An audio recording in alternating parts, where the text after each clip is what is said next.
llegado, este, nos vamos a ir un poco más temprano a las 10 porque a esa hora tengo una reunión con, con el clúster. Bueno, Y eso, licenciado, que usted tenía ahí en la diapositiva, bueno, sí, en las celdas, es que nosotros le vamos a ir a desarrollar el algoritmo. no, eso, como es la parte motivacional de los alumnos, eso quiere decir que durante vaya dando las diapositivas, yo les voy a ir dando las, o ¿cómo se llama? El código y ustedes lo van a ir programando, ya sea durante la clase o después. Pero no porque sea una tarea, sino que porque quieran aprender. ¿Te referís a esta parte o a esta parte de la derecha?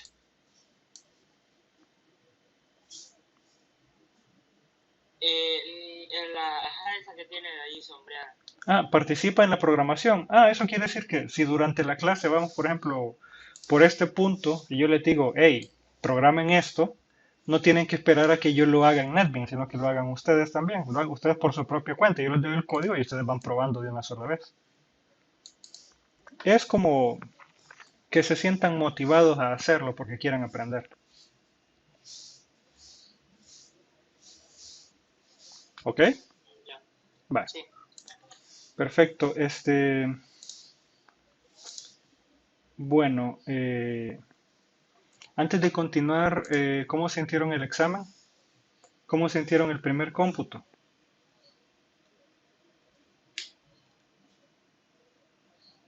Chicos, Estuvo un poco complicado, pero bueno, para mí, por quizás por lo que me pasó. ajá,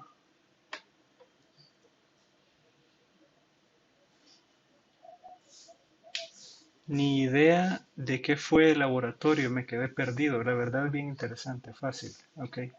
Eh, José, si revisas las primeras secciones del campo virtual, ahí vas a ver que ahí tengo explicado de dónde sale la nota de laboratorio. Básicamente son las tareas, ¿verdad? La tarea y las asistencias.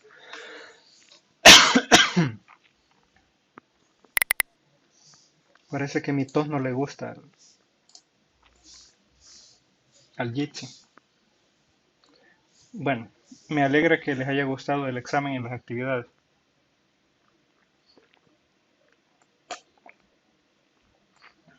Ah, vaya, que me alegro.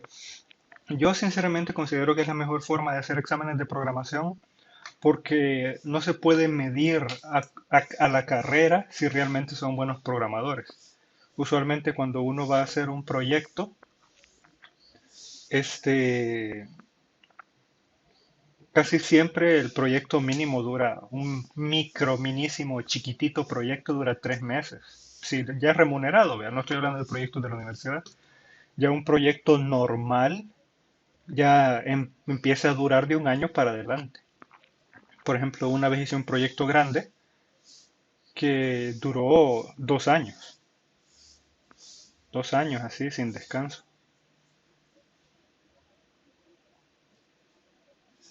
Correcto, José.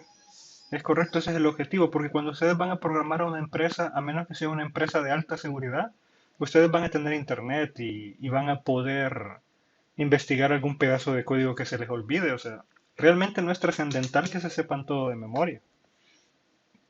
Eso siempre van, incluso las pruebas, las pruebas que les hacen algunas empresas de desarrollo de software para entrar, no los ponen a programar en así, vaya aquí, siéntese en esta computadora sin internet. No, o sea, te dan unos ejercicios y entregarlos mañana o entregarlos dentro de 4 horas.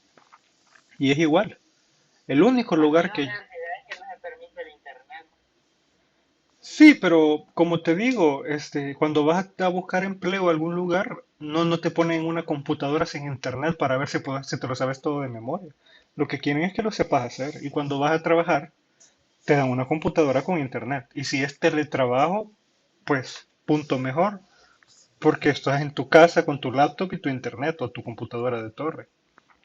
Entonces lo que quieren es que puedas hacerlo, no que, no que te sepas todo de memoria.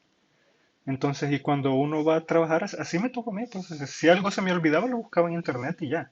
O sea, la cosa es que puedan hacerlo. Ahora, no se confíen tampoco, porque el hecho de que ustedes se sepan de memoria muchas cosas ayuda a que programen más rápido y entregan software más rápido, lo cual es bien visto. O sea, tampoco vayan así pensando que la vida es color de rosa, ¿verdad? O sea, sean lo mejor posible. Entonces, el hecho de dejárselos así para que lo hicieran en la casa es porque así van a trabajar, eso así va a ser, ¿verdad? Tal vez no en la casa, en una oficina, pero van a tener recursos. Entonces, a mí lo que me interesa es que puedan hacer proyectos, ¿verdad? Si yo les quisiera hacer un examen memorístico, les hago un examen de 10 preguntas de opción múltiple, que de hecho se me hace más fácil de calificar. Vamos a ver, con respecto al parcial, nomás no sabemos cómo salimos. Sí, perdóname, Luis, perdóname. Tiempo adecuado, dificultad adecuada y se ponen en práctica todas las competencias. José, en Nueva Zelanda creo que es en vivo que hacen las pruebas. También en México, José, yo saqué una maestría en el Tecnológico de Monterrey y ellos tienen un software que les permite ver en tiempo real lo que está haciendo el estudiante y al mismo tiempo captura, no solo la cámara te está viendo a vos, sino que también está capturando el escritorio y luego al terminar el examen manda todo al servidor de la universidad. Es que nadie se sabe de memoria todo, pero todo programador en la vida ha buscado la sintaxis de un bucle. Sí, claro. Y como vean ustedes, pues uno busca frameworks, uno busca librerías que faciliten el trabajo, que eso básicamente es código ya hecho. Blake, yo le mandé un correo sobre lo del parcial y el proyecto. Un correo. Pues no me ha caído. Ya lo van a castigar. Déjame ver. Espérame. No me ha caído.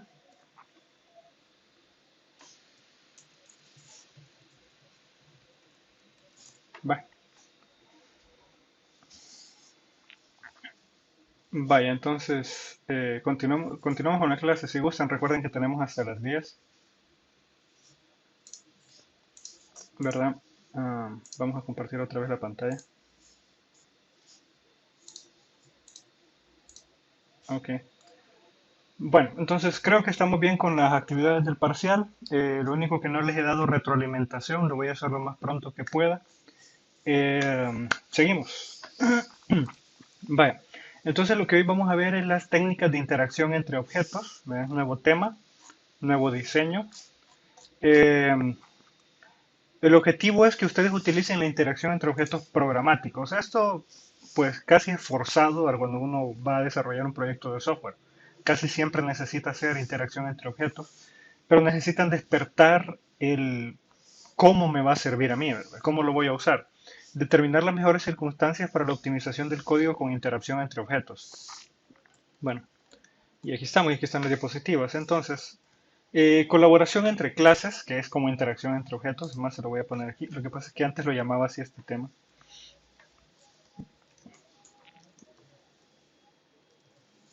Bueno, entonces, bueno, ¿cuáles son los tipos de relación de clases?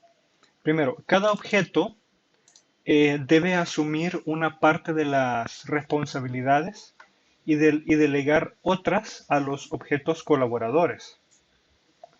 Pero tenemos que ser conscientes de saber separar cuál es la interacción que debe haber entre ambos objetos o cuál es la responsabilidad que cada objeto debe tener.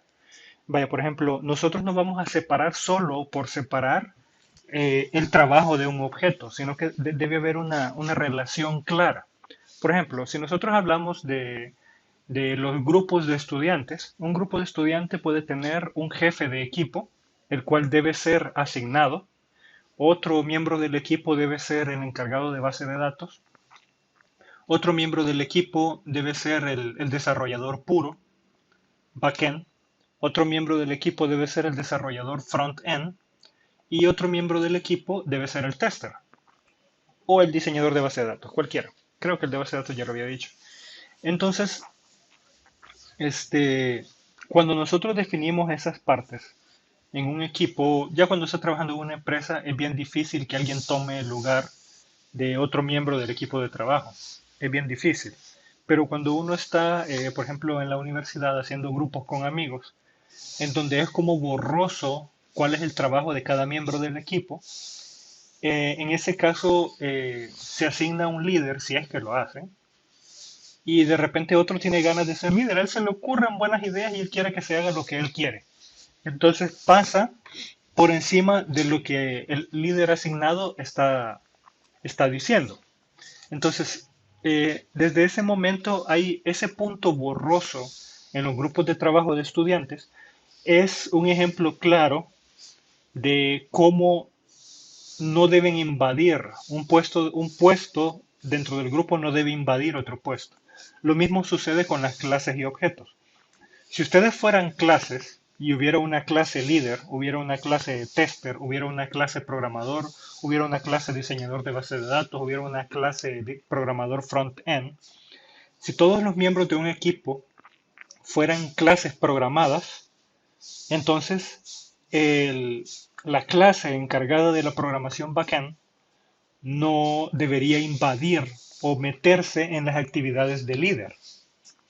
Eh, yo creo que se confunde un poco porque estoy hablando de clases programáticas y los roles del equipo son de programación también. Así que movámoslo un poco a los grupos de trabajo del colegio, vaya.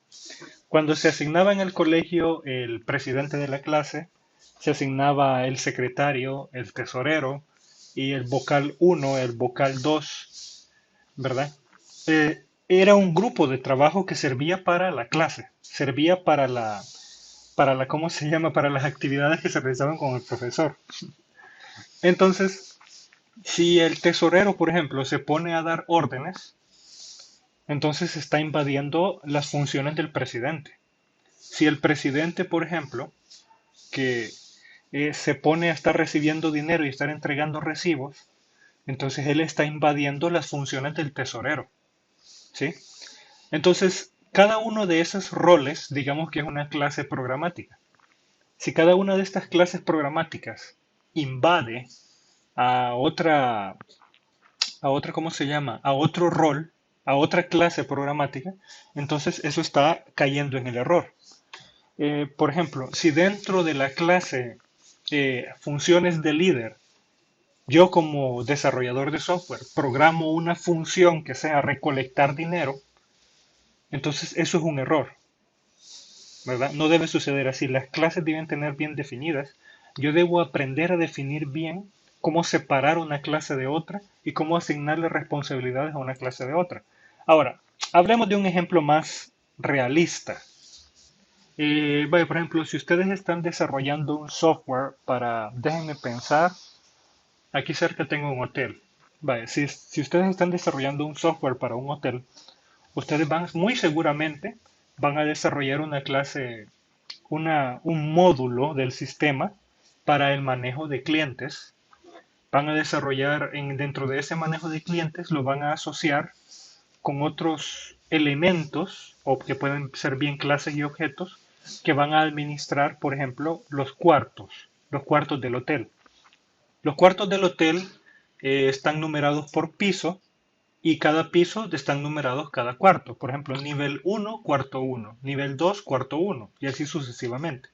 Entonces podemos hacer una clase cuarto, una clase piso, o dentro de la clase cuarto ahí asignamos nada más una nomenclatura, por ejemplo, letra, guión, número. Y eso identificaría cada piso con las letras y cada cuarto con los números correspondientes.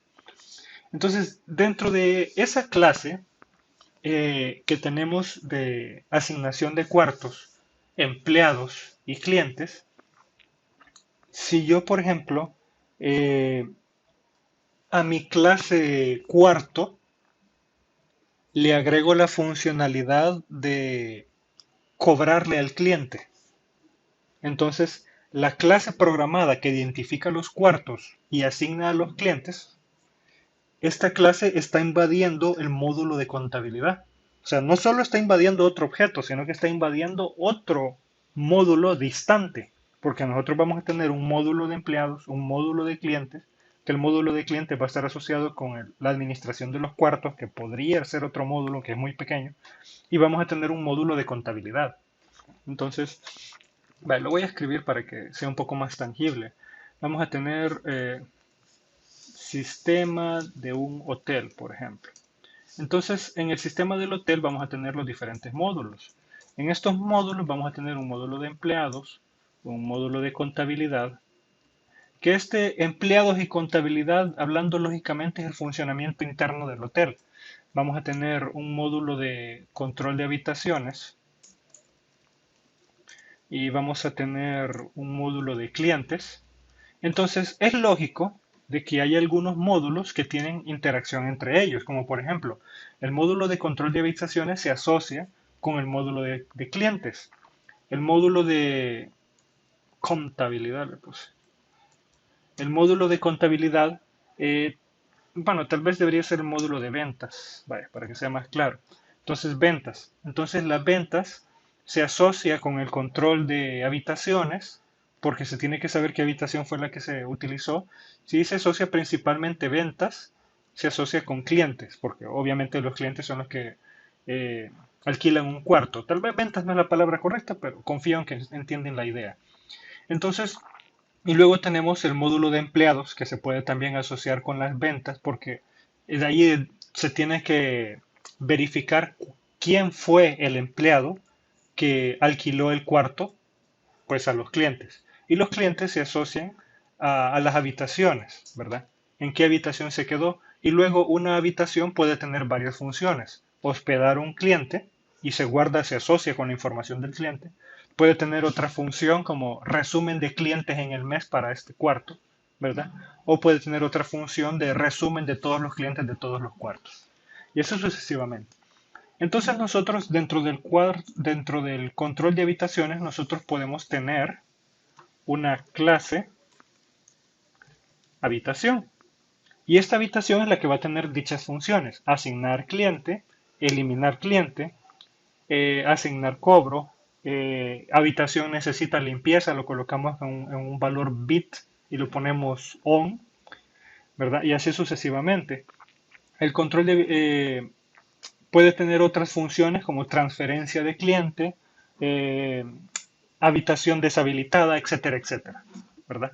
Entonces, aquí en control de clientes, lo que podemos hacer es el CRUD de los clientes, crear clientes, buscar clientes, actualizar datos de un cliente, eliminar cliente. Entonces, y esto de los clientes lo podemos asociar con la parte de ventas, ¿verdad? Entonces, en la clase ventas podemos tener como cobros pendientes. Entonces, aquí podemos tener una clase de venta y la clase venta tenga funciones de asignación de cuarto con cobro pendiente o si ya canceló, si no canceló, ¿verdad? Entonces, ¿cuál sería una dificultad aquí? Por ejemplo, de que dentro de la clase clientes esté una función que le cobre al mismo cliente. Esa sería una invasión. Para la clase habitación, que dentro de la clase de control de habitaciones tenga una función que eh, asigne un empleado para, qué sé yo, para cobrarle a un cliente. O que dentro de la clase habitación haya una función de contabilidad, ¿sí? Es cierto que la contabilidad toma en cuenta las habitaciones, porque de ahí salen los ingresos, tiene que tener cada factura, cada recibo. Eh, o que una misma habitación sea la que dispara la función de ir a traer insumos donde los proveedores del hotel, ¿sí? A la habitación le hace falta alcohol gel. Entonces viene la habitación y desde ella, ahí se crea la función llamar a proveedor, cuando eso no debe ser así. Esa debe ser una actividad de un empleado eh, con el módulo de proveedores, por ejemplo, con el módulo de proveedores. Entonces los proveedores proveen de mantenimiento del aire acondicionado, proveen de agua para todos los pisos, proveen de comida, por si el hotel no tiene restaurante propio, ellos subcontratan a otra empresa que les dé comida a sus clientes del hotel. Entonces, esa es una invasión. Cuando nosotros hablamos de que debe haber una relación entre clases, si se dan cuenta, todos estos módulos tienen clases y cada una de estas clases necesita de las otras clases para hacer que el sistema funcione. ¿Qué es un sistema? O sea, todos cuando yo les digo un sistema, ustedes entienden un software, pero un sistema es un grupo de elementos que al interactuar entre ellos crean un funcionamiento más completo y más complejo que tiene un objetivo común. En este caso yo tengo un sistema de clases, módulos y objetos que permite que funcione la lógica de un hotel. Entonces, si nos vamos al concepto básico de un sistema, por ejemplo, la naturaleza es un sistema, ¿sí? Tiene diferentes elementos entre su fauna, su flora, el viento, el fuego, la lluvia y todas las actividades que hace la naturaleza.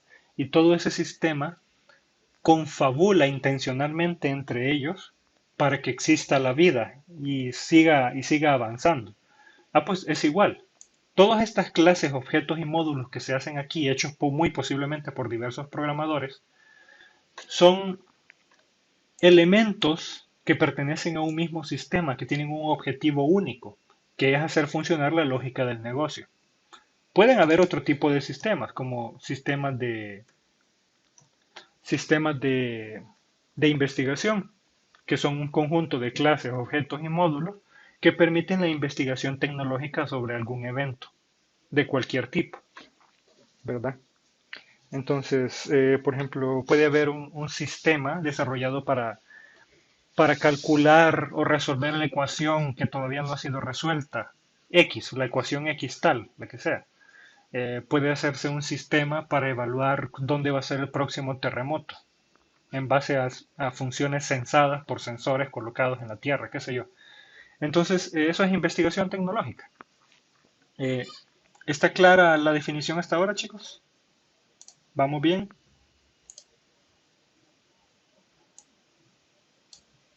Voy a asumir que sí. ¿O será que los perdí? Lick, me saldré de la clase. Bye bye, Jonathan. Entraré en un momento. Perfecto. Elías. Elías Segura. Sí. Elías, tu apellido es Segura. ¿O es un error?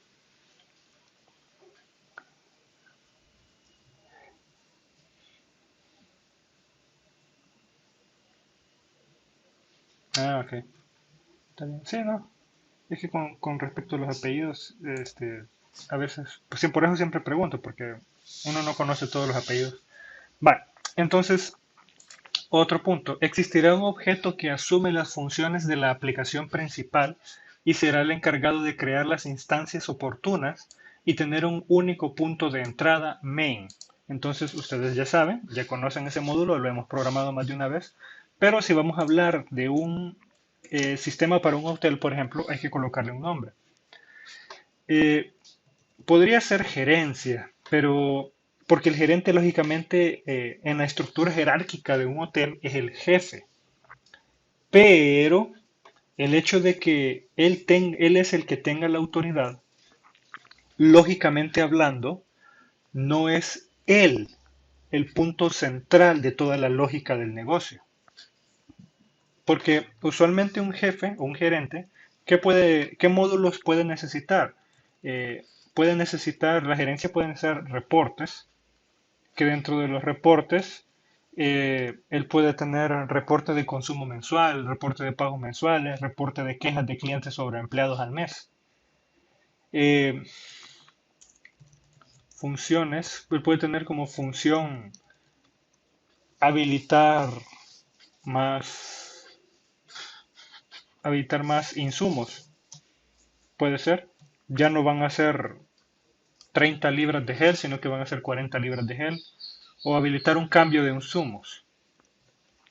Sería cambio de insumos. Eh, que ya no va a ser de la marca tal, sino que de la otra marca tal. También el gerente puede tener una función despidos. Que la función despido no sería ni siquiera de él, sino que sería de otra instancia que sería recursos humanos, ¿verdad? Y aquí tiene contratación, aquí pudiera tener despidos, ¿verdad? Y así vamos armando el muñequito y se va haciendo más grande el sistema. Ojo, quiero decirles algo.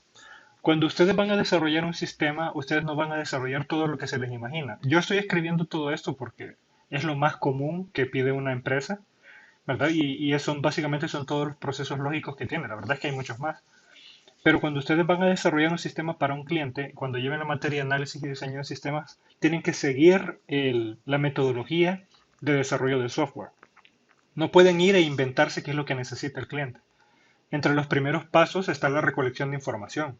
Tienen que ir a hablar donde el cliente y preguntarle qué es lo que él quiere. Entonces, no se pongan a estar programando cosas que no les han pedido. No se pongan a estar programando cosas que no les han pedido porque no las van a usar, no las querían, ¿sí? Además, nosotros pudiera ser que peguemos en que sí lo necesiten, pero pudiera ser que no, y eso es un trabajo perdido. O sea, bien pudieran desarrollar un módulo, bien pudieran perder 1 o 2 meses, y después de esos 2 meses se quedan modificándolo todo el año. Entonces, uno debe programar lo que se le pide. Puede hacer sugerencias de mejora, pero todo debe ser de aprobación contra el cliente de nosotros, ¿verdad? Solo como aclaración. Vale, entonces, este objeto central para el caso debe ser el que, bueno, usualmente colocaríamos primero la gerencia, pero habría que analizar cómo se mueven los datos, dónde inicia un dato. Por ejemplo, un dato puede iniciar en el cliente. Cuando un cliente entra, inicia el proceso de control de habitaciones, el proceso de venta, el proceso de contabilidad. También cuando puede haber un disparador que, que pueda estar en, bueno, no tengo un módulo tal vez en empleados. eh,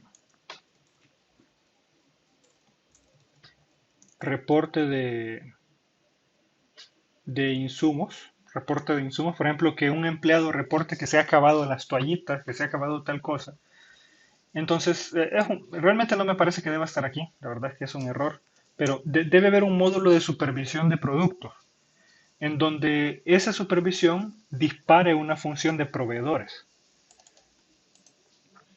Entonces, uno analizando el flujo, cómo fluyen los datos a través de un sistema, uno se va dando cuenta de cuál es la parte central o cuál es la clase principal. ¿Cuál es la primera clase que se va a programar? Usualmente es la función main que tiene el nombre del proyecto. Le pudiéramos colocar hotel, por ejemplo. Y, y el módulo hotel, bueno, la verdad es que me lo estoy un poco inventando, pero el módulo hotel pudiera tener la función main, ¿verdad? Y ahí inicia toda la situación. Hay una clase que se llama hotel. Bueno, ¿en qué objetos debemos descomponer la aplicación? Vaya, por ejemplo, si un objeto es demasiado grande, cuando nosotros hacemos un acuerdo con nuestro equipo de trabajo de cuántas líneas de software debe tener cada función, también hay que definir cuántas líneas va a tener la clase, por ejemplo. Una clase no puede tener más de 800 líneas de código o 500 líneas de código. Eh, Usualmente cuando programamos en clases y objetos debemos colocar un nombre apropiado para cada objeto, ¿sí? Que no sean nombres borrosos, tiene que ser una cosa clara. Por ejemplo, un objeto puede ser algo que asocie completamente la información a otro elemento, que pueden ser bien objetos tangibles o objetos intangibles. Por ejemplo, una contratación es algo que describe bien todo el proceso de contratación de un empleado, ¿sí? Un despido es algo que describe bien todo el proceso de despido de un empleado. Entonces, bien pudiéramos hacer una clase de recursos humanos, pero no sé cuántas funciones o cuántos procedimientos va a tener. Entonces, eh, pudiera hacerse una clase genérica o clases específicas. Si no va a tener muchas líneas de código, solamente hacemos una clase de recursos humanos y listo, algo sencillo.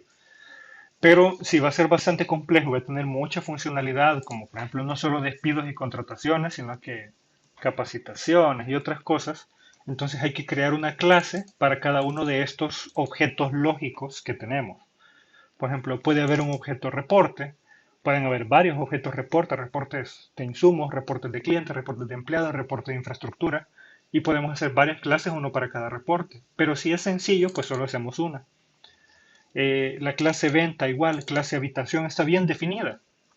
Si nosotros tuviéramos un servicio especial de, de que nuestro hotel se distingue porque tenemos las camas robóticas más avanzadas del mundo, entonces, si hay que tener mucho control y mucha funcionalidad sobre un elemento dentro de una habitación, hay que separarlo, Porque bien el elemento habitación pudiera tener, la clase habitación pudiera tener miembros de clase que sean cama, otro miembro de clase que sea televisor, otro miembro de clase que sea agua, alcohol gel, etcétera. Y cada uno de esos elementos puede ser un valor binario que diga si está en buen estado o está en mal estado. O puede ser un valor entero con una nota de 1 a 10. Si cama tiene 5, entonces eso es un disparo de alerta para que llamar a un proveedor para que nos venda una nueva cama y meterla ahí o la repare. Si el aire acondicionado tiene off, tiene apagado en la clase, eso quiere decir que necesita mantenimiento o reemplazo y hay que llamar al proveedor de aire acondicionado.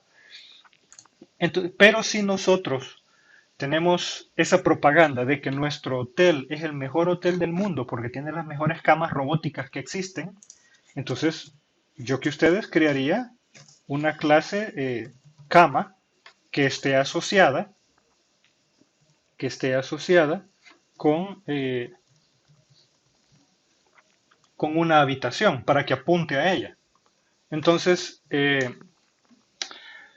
la clase cama ya puede tener sus propias características, como por ejemplo, tiene energía suficiente, el generador de energía funciona, ¿qué más? No sé qué puede tener una cama robótica, los circuitos funcionan, está lo suficientemente acolchonada, qué sé yo.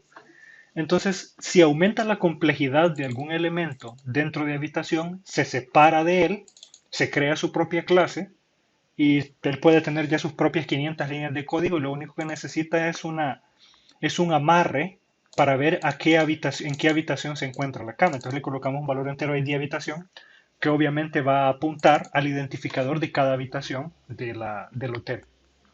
Y así sucesivamente, digamos de que la clase cama tiene un elemento sumamente complejo que es el motor de comodidad para el cliente. Entonces venimos nosotros y sacamos el motor. Esto es solo un ejemplo, claro.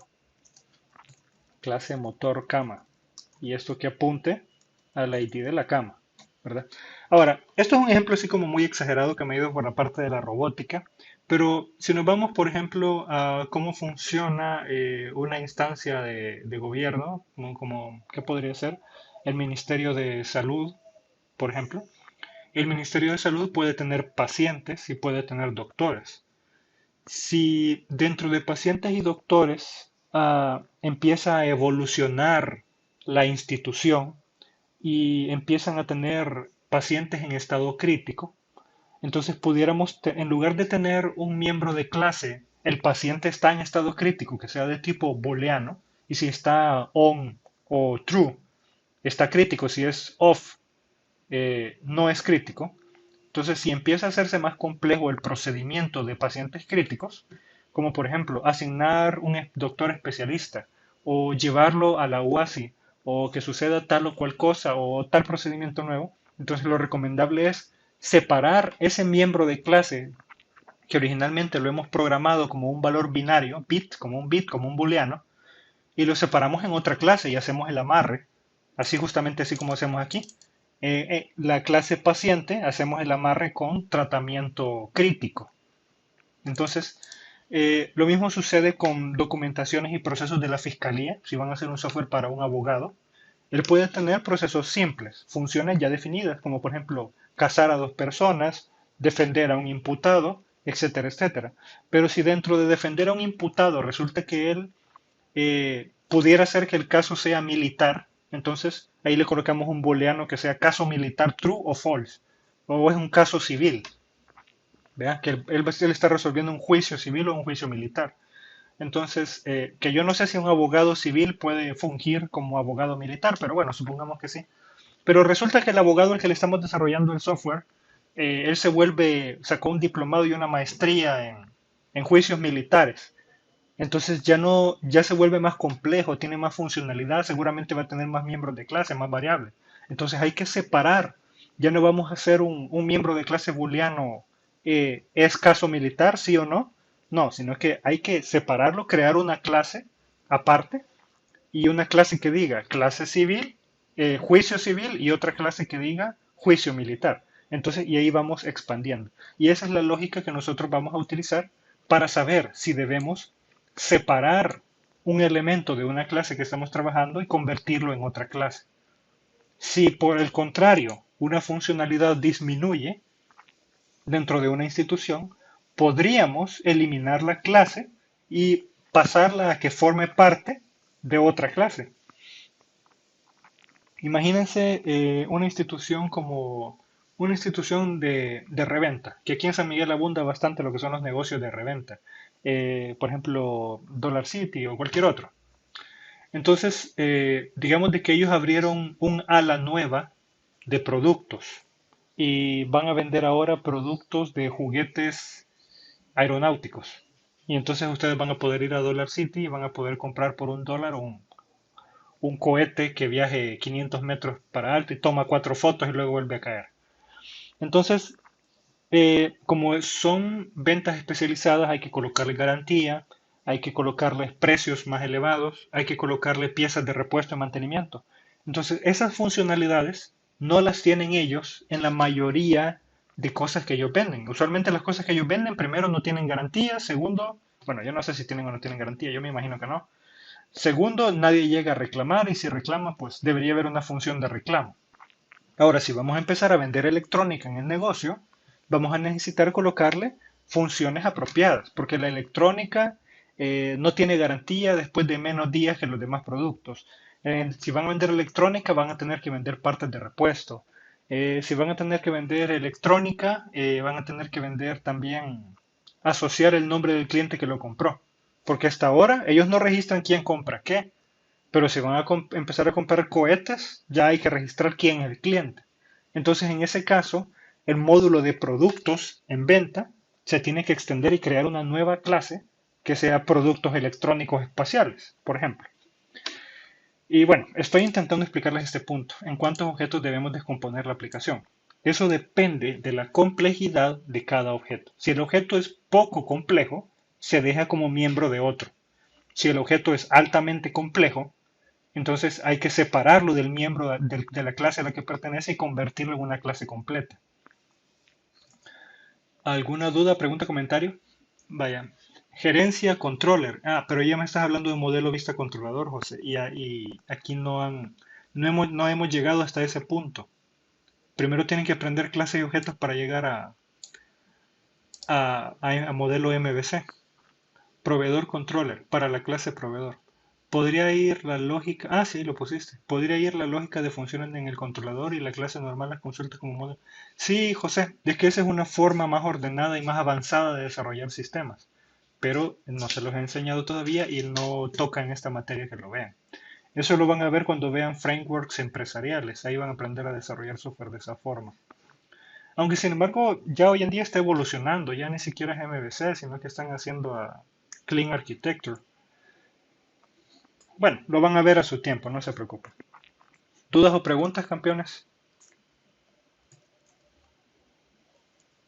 ¿Todo bien?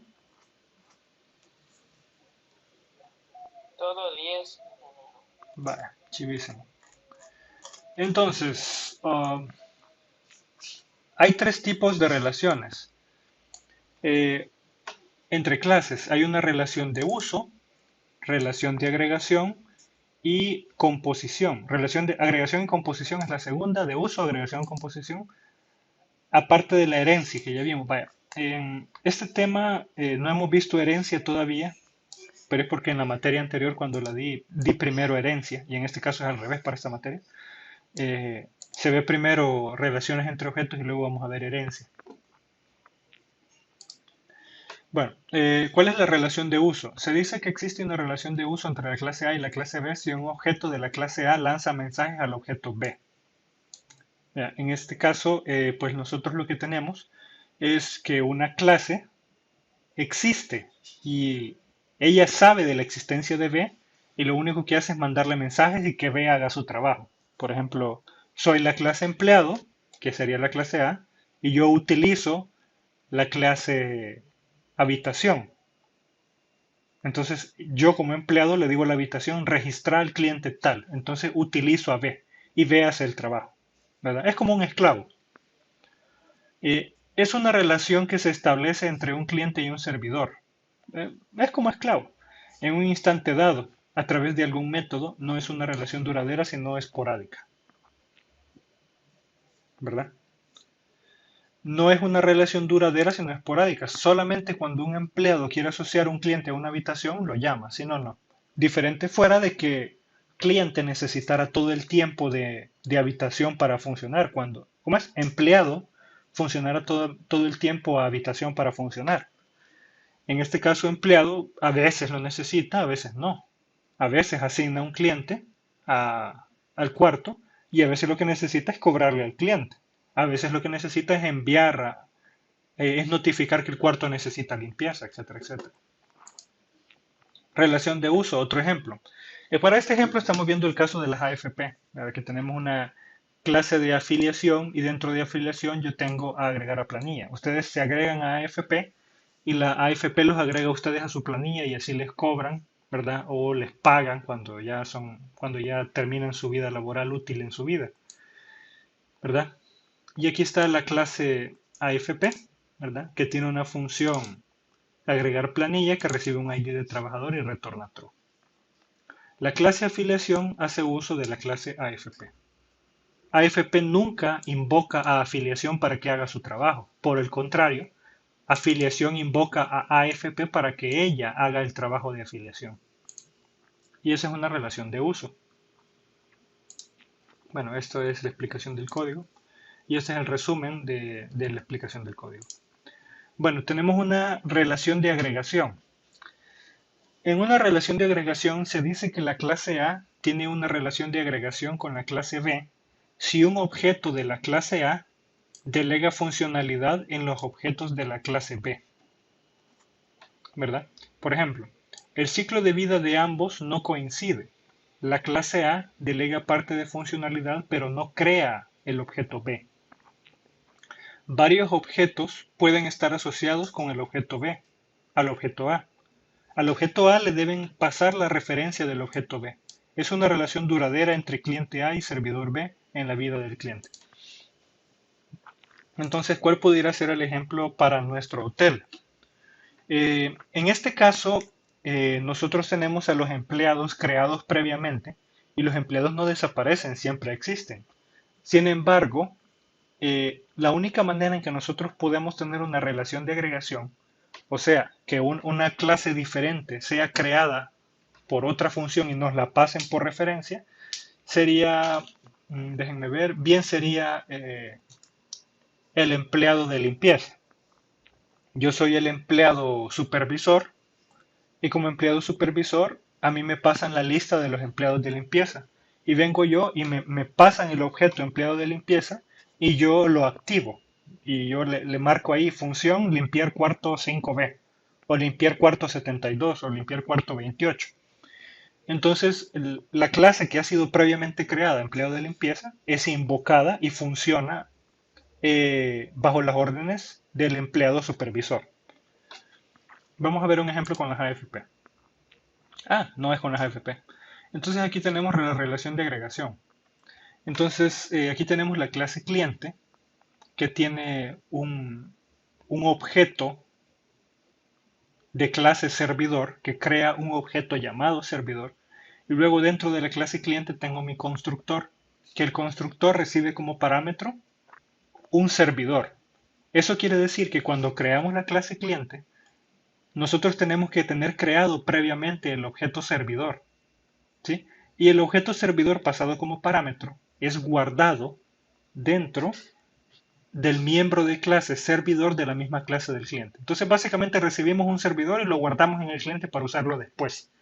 El objeto servidor no es creado dentro del cliente, sino que lo pasan como parámetro. Eso lo convierte en una relación de agregación. Me agregan el servidor al cliente para que el cliente lo use. Y aquí tengo la clase servidor, ¿verdad? Aquí dice servicio de limpieza, servido, ¿verdad? Retorna servido. Esto es un ejemplo nada más, ¿verdad? Aquí pueden haber conexiones a bases de datos, puede haber una supervisión, puede haber un disparador de un evento para el servidor, para el empleado que limpia y ahí le aparece en el celular, tiene que ir a limpiar el cuarto 27. Y va el empleado a limpiar y después que limpie, regresa aquí y dispara la función ya está limpio. Entonces servidor modifica el estado del cuarto de sucio a limpio. y es una relación de agregación, si se programa de esta manera. Bueno, y aquí tenemos el ejemplo, ahora sí es el ejemplo de las AFP, como está muy complejo lo vamos a dejar así para que lo lean ustedes solitos, ¿verdad? Y esta es la explicación del código. Y este es el resumen de la explicación del código. Entonces luego tenemos una relación de composición. Se dice que existe una relación de composición entre la clase A y la clase B si la clase A contiene un objeto de la clase B y delega parte de sus funcionalidades. Los ciclos de vida de los objetos A y B coinciden, ¿ya? Y, por ejemplo, dice, se pretende realizar una clase llamada agenda y para ello se apoya en la clase lista. Es decir, dentro de la clase agenda se crea una instancia de la clase lista y algunas de las funcionalidades que aporta la clase agenda se realizan con los métodos de la clase lista. Para dar este ejemplo, vamos a ver el anterior. Si para este caso, en donde yo la función cliente recibo un objeto servidor ya creado, en lugar de hacer eso, que yo hubiera creado el objeto servidor aquí mismo y aquí mismo lo hubiera configurado la función de cómo ofrecer el servicio, entonces en este caso no sería una relación de agregación, sino que sería una relación de composición. Está compuesto por ambas partes. En el caso de agregación, me pasan el objeto primero al objeto segundo como parámetro. En el caso de composición, al crear el objeto primero, dentro de él creo y configuro el objeto segundo. Vamos a ver el ejemplo de la composición. Yo creo un objeto de tipo llamado lista, que es de la clase lista.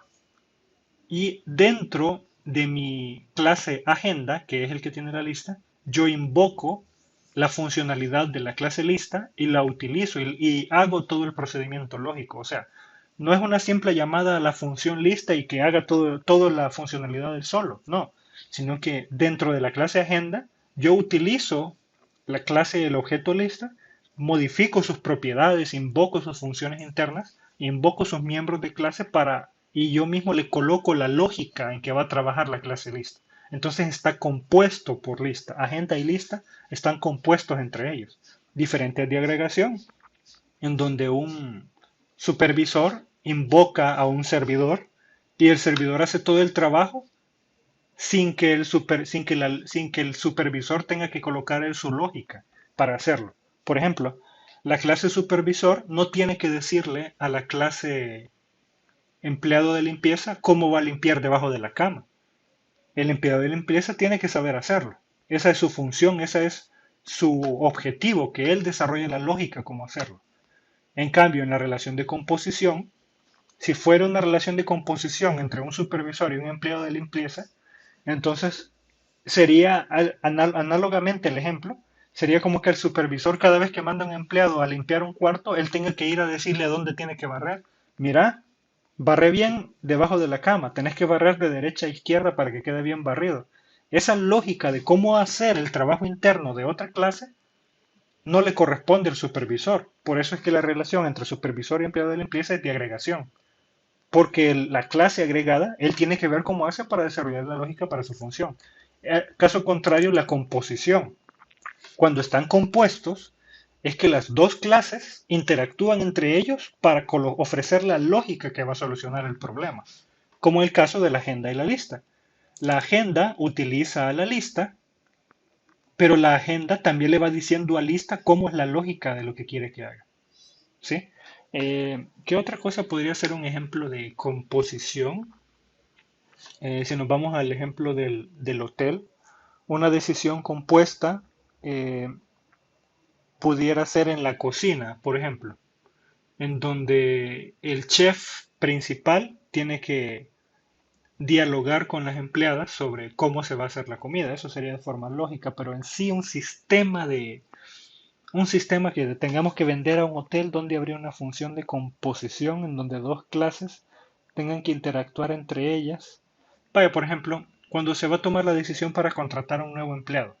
Si bien la lógica de contratación la tiene recursos humanos, pero dentro de esa lógica de contratación está incluido la, la nota del gerente. O sea que el gerente se incluye dentro de los procedimientos para contratar un nuevo empleado. Entonces esa sería una relación de composición. Aquí tenemos otro ejemplo, siempre siguiendo con el rollo de las AFP, la explicación del ejemplo que lo pueden leer y el resumen del ejemplo. Ahora, ¿cómo determinar cuándo se realiza una relación compuesta? Bueno, hasta ahorita tenemos relación de composición, de agregación y de uso, ¿verdad? Vale. ¿Cómo determinar, a ver, si todavía tengo 12 minutos, cómo determinar cuándo se debe realizar una relación compuesta? Cuando la cantidad de código de las funcionalidades privadas de una clase generan un tamaño grande de la clase. Es que una relación compuesta realmente es como que sea una misma clase, ¿sí? Lo que sucede es que la clase limpieza se hizo con tanta lógica y tanta complejidad en el sistema que el hecho de que haya tanto código en una misma clase hace difícil que se tenga que modificar a futuro. Entonces, por eso es que se debe tomar acuerdos de qué tamaño máximo debe tener una clase. Si ustedes acordaron que una clase debe tener máximo 500 líneas de código, en el momento en que supere las 500 líneas de código, deben considerar crear una segunda clase que absorba ciertas funcionalidades de la primera clase. Entonces tenemos dos clases que funcionan de forma compuesta. Por ejemplo, la clase persona. Nosotros hacemos bastante la clase persona como ejemplo. Pero si dentro de la clase persona de repente hay un sector de la clase persona o de repente le hacemos 3000 líneas de código a la clase persona, entonces de forma natural deberíamos descomponer la clase persona en 5 clases distintas. Y sería una relación compuesta, por el mismo hecho de que originalmente ya funcionaba se interrelacionaban las funciones de la clase persona entre ellas. Entonces, al descomponerla, al separarla por cuestión de orden, no por lógica, sino que lógicamente funcionaba bien con sus 3000 líneas de código, pero técnicamente hablando eso es un problema porque es demasiado código y al modificarlo es difícil modificar un código tan grande. Entonces, al separarlo en partes, sigue funcionando de forma interrelacionada. Por lo tanto, obliga a que esas 5 clases que creemos de esas 3000 líneas de código son clases compuestas entre ellas. Espero se entienda. Segundo punto. Cuando el exceso de funcionalidades privadas causan dificultad para comprender con facilidad los procesos que realiza la clase. Para esto es un ejemplo similar. Puede ser que un código tenga 500 líneas de código, una clase tenga 500 líneas de código, pero puede ser que el código es tan complicado que la verdad es que es mejor separarlo en diferentes clases para que sea más fácil de entender. Si al separar las clases, si al separar en clases una clase original, una clase base, la separamos en varias clases compuestas entre ellas, si el hecho de separarlas no causa que sea más fácil de leer, entonces no estamos cumpliendo el propósito de crear clases compuestas. Cuando se necesita separar funcionalidades que son propias de la clase, pero pertenecen a un conjunto específico de procesos. En otras palabras, si se necesitan más de 3 funciones para hacer un proceso privado, dentro de una clase es momento de considerar crear una clase B que sirva como relación compuesta. Por ejemplo, nosotros tenemos la clase persona y dentro de la clase persona nosotros tenemos una función de encarcelamiento criminal, lo convertimos en criminal.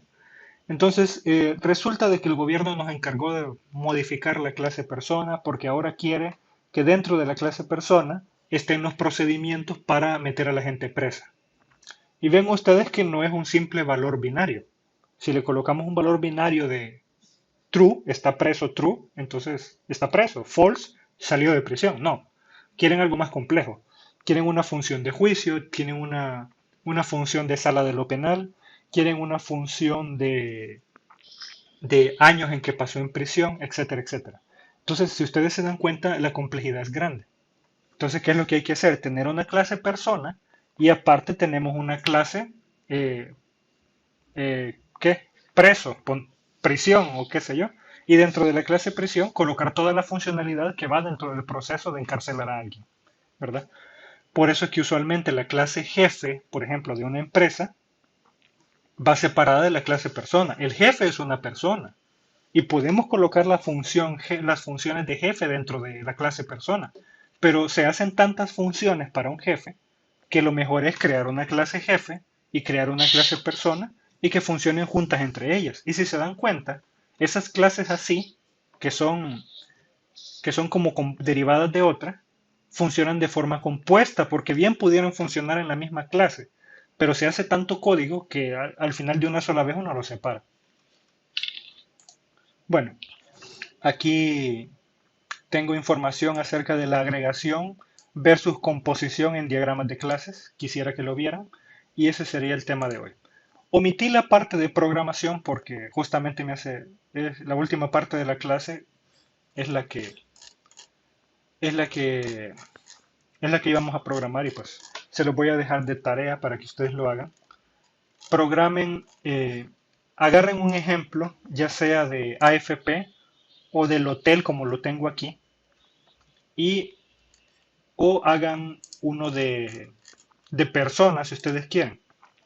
Hagan un proyecto y hagan un ejemplo de relación de uso, programen una relación de uso, dos clases que use una a la otra, programen dos clases, una que funcione como agregada de otra, y programen una relación de composición. Imagínense el escenario, ya sea de un hotel, ya sea de la clase personas o ya sea de la AFP, ¿verdad? Entonces, les queda eso de tarea, chicos. ¿Alguna pregunta? ¿Cómo quieres ver este video? Pues fíjate que como ahorita voy a reunión, posiblemente y en la tarde tengo que ir a supervisar las prácticas de hoy en la tarde, posiblemente voy a hacer lo posible por tenerlo listo antes de la una, pero si no logro terminarlo antes de la una, lo voy a tener que dejar hasta en la noche. Necesito que hables más fuerte, chica, porque no te entendí nada. Solo escuché definitivo para mí.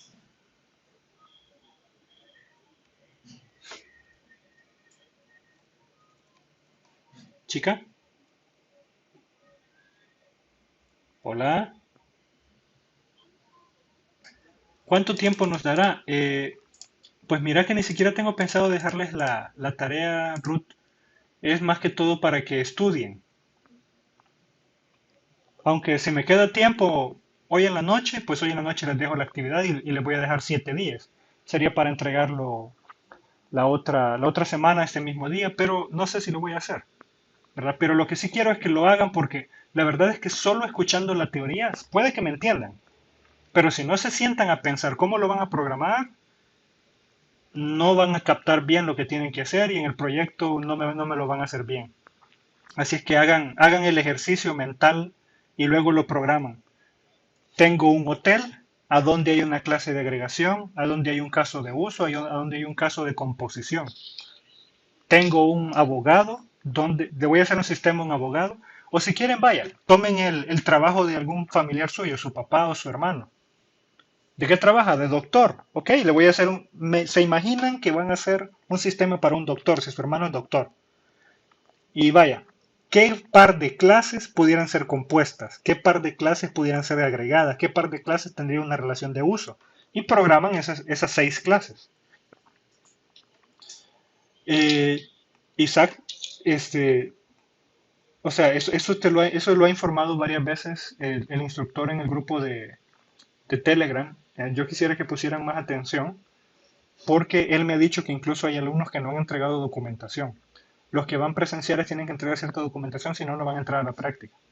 Por favor, pónganse bien pendientes de eso. Dime, Ruth. El que vamos a presentar los de presencial, ingeniero. Fíjate que es más de un documento. Es más de un documento. Presten atención a Sí, las sí, cosas sí. que les ha escrito Néstor. Pero uno de los documentos que es importante es el documento del ministerio, en donde ustedes aprueban a la universidad para que les dé las prácticas presenciales. Sin ese documento no los voy a dejar entrar ni yo. Ajá, dime qué me decías. El documento que lo tenemos aquí, ¿lo vamos a andar siempre o No, lo crean? Solo se lo tienen que entregar a Néstor escaneado. O sea, ustedes llenan el documento, lo firman, lo escanean y se lo mandan a Néstor y él lo guarda. Ya con eso basta.